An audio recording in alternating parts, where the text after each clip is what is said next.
The city skyline glittered against the night sky, its hum a mix of car horns, sirens, and the dull roar of nightlife below.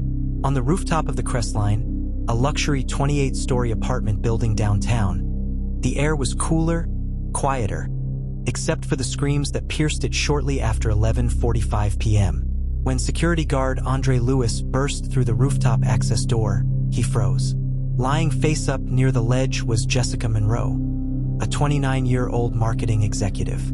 Her skull was fractured, blood seeping into the concrete.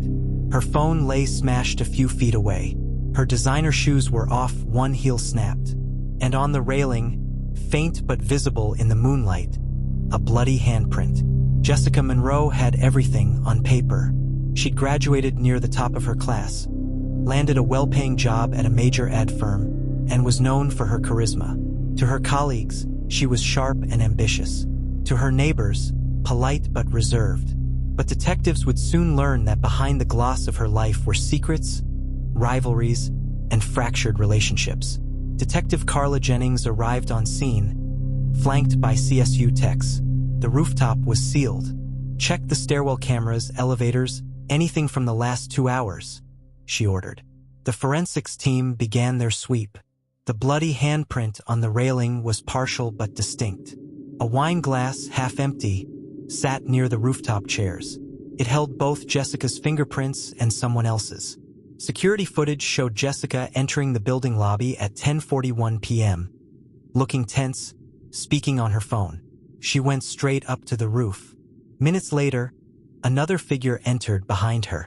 Detectives began piecing together Jessica's last hours. Ethan Cole, Jessica's on-again, off-again boyfriend.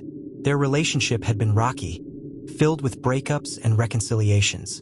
He admitted they argued that night. Ethan, during questioning, "Yeah, we fought. She said she was done for good. But I didn't touch her. I left. Ask anyone." Lauren Pierce, Jessica's coworker.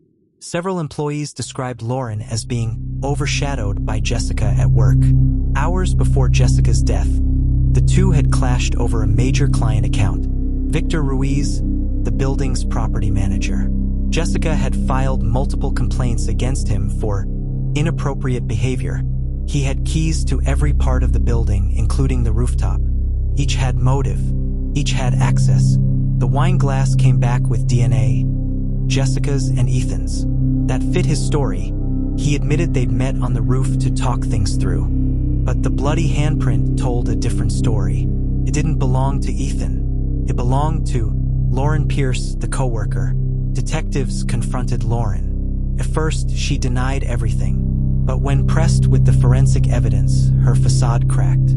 She admitted she had followed Jessica that night, furious after yet another work confrontation where Jessica outshone her.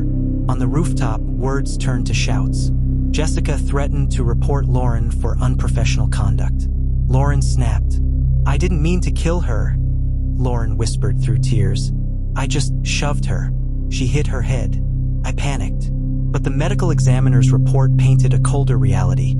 Jessica had been struck multiple times with a blunt object before she fell. This wasn't just a shove. Lauren was charged with second-degree murder.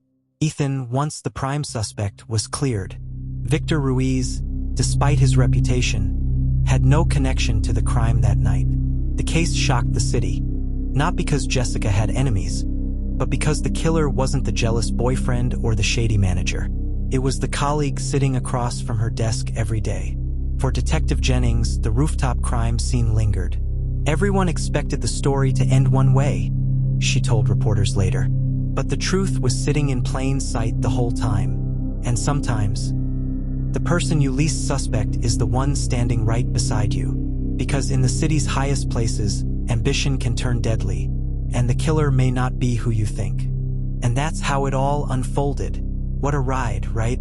If you enjoyed this story and want more gripping tales like this, don't forget to hit that like button. It really helps the channel grow.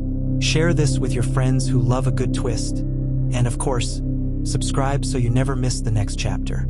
Thanks for watching, and until next time, stay curious.